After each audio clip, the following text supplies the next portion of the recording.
dicen las autoridades a propósito de este paro médico? Pues vamos a consultar al vocero presidencial, don Jorge Richter. ¿Cómo está, don Jorge? Bienvenido, buenas noches. Vania, ¿cómo estás? Buenas noches. Un cordial saludo y buenas noches también a todo el país.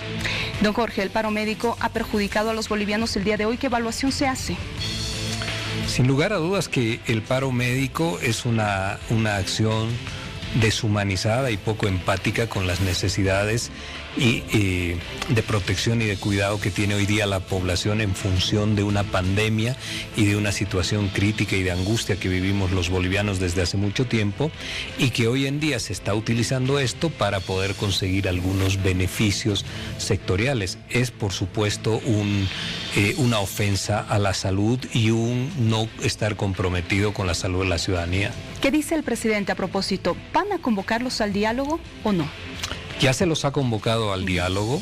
El día de ayer ya el ministro Jason Ausa lo ha realizado, ha pedido que nos podamos reunir, que se pueda también trabajar el decreto reglamentario de forma conjunta y que podamos sí establecer una lógica de diálogos, de consensos, a pesar de que esto ya estaba señalado en el momento en el cual se habían acercado ambas partes, se había acordado, inclusive hay artículos, estos que están en cuestión, que han sido redactados de acuerdo al tenor que ha sugerido el Colegio Médico. Sin embargo, ya no mirar tanto para atrás, sin embargo, nuevamente se convoca ahora al diálogo, pero las exigencias van en una escalada que te hacen presumir, Vania, de que no es un tema de la ley, sino que ya hay otros intereses que están ocultos o solapados en la norma. Entonces, ¿cuál podría ser la solución? La solución es bastante rápida en esto cuando existe voluntad y un sinceramiento de lo que se está haciendo. La solución es levantar el paro porque la sociedad, los bolivianos, las bolivianas hoy día tienen una preocupación en este momento de pandemia, que es una situación excepcional. Y a partir de eso poder construir un decreto reglamentario que también tome fundamentalmente en cuenta lo que estos sectores están pidiendo, que además, solo permíteme que haga este paréntesis, que además la norma no señala lo que ellos están poniendo en los medios de comunicación. Esto de que hay ya aviones listos con médicos extranjeros para venir a Bolivia. Esto no es cierto, no es verdad, y se están utilizando argumentos de ese estilo. Hay que ir al diálogo, pero de forma sincera y de forma seria.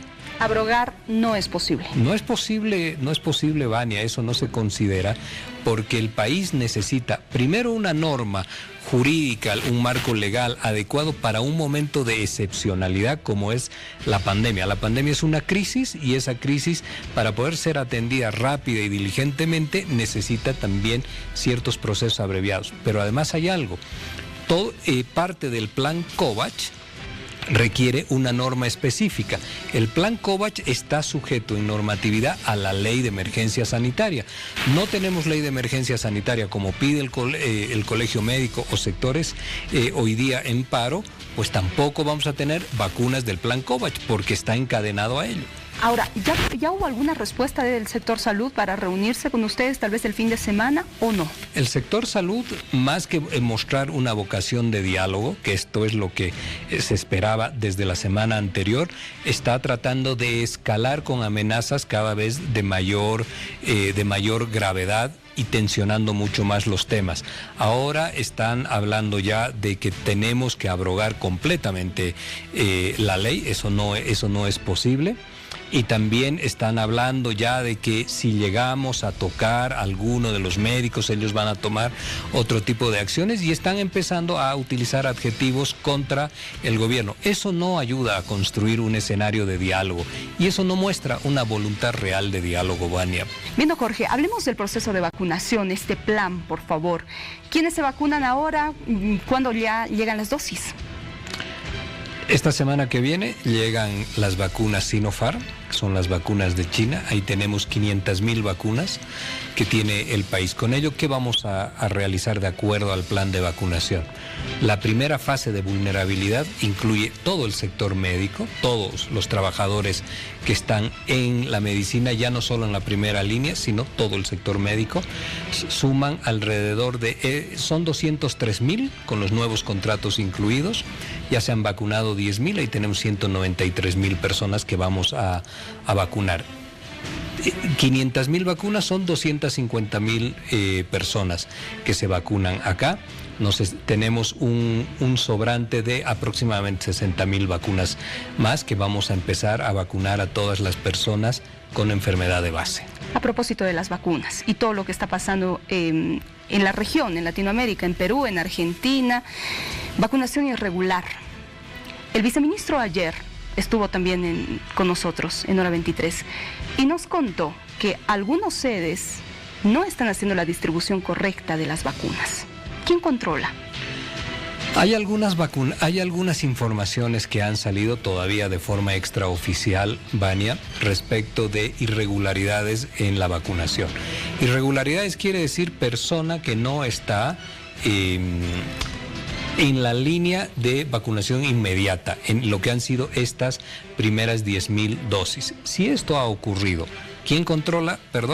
Controla el viceministerio que tiene a su cargo el PAI. Esto es la viceministra María René Castro, que seguramente va a solicitar y va a requerir la información sobre estos hechos que ya se están comentando y se están señalando ya como primeras denuncias de que pudiese haber ocurrido. Esto hay que verificar para no establecer conjeturas iniciales.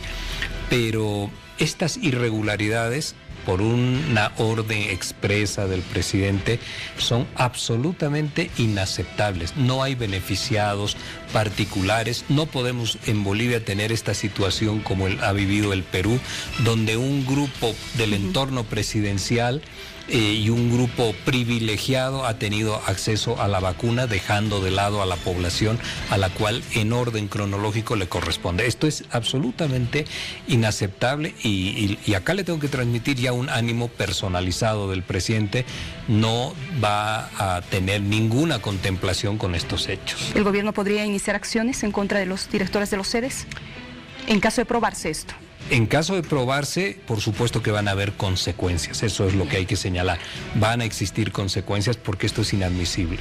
Bien, don Jorge, vamos a cambiar un poco de tema, ¿le parece? Claro 100 días del gobierno de Luis Arce, usted está muy cerca de él, en constante trabajo. ¿Qué evaluación se hace? Los 100 días tienen una referencia muy simbólica, mediática también, y también tienen historia, Vania. Cuando decimos tienen historia, por ejemplo, en Bolivia, 100 días fue el plazo que el doctor Hernán Siles Suazo en el año 82 anunció y dijo en aquel célebre discurso en la Plaza San Francisco, en el mes de octubre de aquel año, dijo 100 días para poder ir atemperando y disminuyendo la crisis económica que afectaba a Bolivia con la hiperinflación y todo aquello, y 100 días también para modificar aquellas lógicas de corrupción que había dejado los gobiernos militares. Y en el mundo también hay, el presidente Franklin Delano Roosevelt en el año 1933 también habló de los 100 días. En el caso de Bolivia, cuando un país como el nuestro tiene demandas estructurales y resueltas en el tiempo, como la polaridad y la racialidad de nuestras relaciones sociales y políticas, o el quiebre y el cisma entre el oriente y el occidente en Bolivia, transversalizado a su vez también por la cuestión racial. Cuando tenemos demandas tan sedimentadas en el tiempo, pues 100 días es un tiempo absolutamente breve, es el 5% del mandato presidencial, absolutamente breve para poder establecer políticas de largo aliento, que son procesos que se deben realizar. Sin embargo, sí podemos decir y señalar cuál es la característica del gobierno, cuál es la personalidad del gobierno y cuál es la hoja de ruta. Y este es un gobierno de reafirmación y de reconstrucción de la plurinacionalidad boliviana, de la plurinacionalidad del Estado, que ha sido afectada con el gobierno no constitucional de la señora Áñez, y reafirmación de la democracia intercultural, que es absolutamente fundamental, y de una lógica de Estado que está preocupado por tener una fortaleza desde el Estado para redistribuir el ingreso, para reactivar con la inversión pública el aparato productivo de nuestro país. Son lógicas muy, muy distintas del modelo liberal de la señora Áñez y de su gobierno no constitucional. Han pasado 100 días. ¿Cómo está el presidente? El presidente está optimista y fortalecido por dos cosas. Primero, porque uno de los temas que verdaderamente preocupa y que forman parte constitutiva de la crisis multisectorial, que es crisis sanitaria, crisis económica, crisis política y educativa, la crisis sanitaria se está atendiendo con soluciones estructurales. La última etapa de la solución estructural es la vacunación y el proceso de inmunización. En lo económico, que es la otra tarea, también hay optimismo. Hoy día lo presentaba el ministro Marcelo Montenegro, cifras que están mejorando, con un crecimiento, con un mejoramiento a su vez de la inversión pública y con niveles interesantes e importantes en lo que significa consumos y facturación en sistema en hotelería, en restaurantes, por ejemplo, para mencionar algunos, pero con una inversión pública que hoy día se está empezando a sentir en los índices económicos que están empezando a crecer. Cierro con esto. ¿Va a haber cambio del equipo de Luis Arce, del gabinete? ¿O todavía no se ha hablado de eso? No hay ninguna mención, ni se ha tratado, ni tampoco hay rumores. El equipo está trabajando en el tema sanitario, fundamentalmente en el tema económico y coadyuvando en estas tareas que son importantes. Bien, don Jorge, gracias por haber venido. No, Vania, muchas gracias a ti y por supuesto desear buenas noches a toda Bolivia. El vocero presidencial estuvo con nosotros en Hora 23.